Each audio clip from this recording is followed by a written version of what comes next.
Oh, the old Butler experience right here now. Drive right into a campsite. Paid $100 for that thing. Testing it out, see if those people can use it, see how dirty it gets. Good little yurts. They're cute. Little cabins.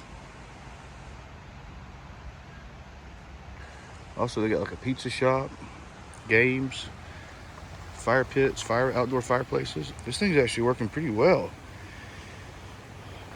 Man, I don't know if I rent this with it or not. It's barely got a few sticks in there.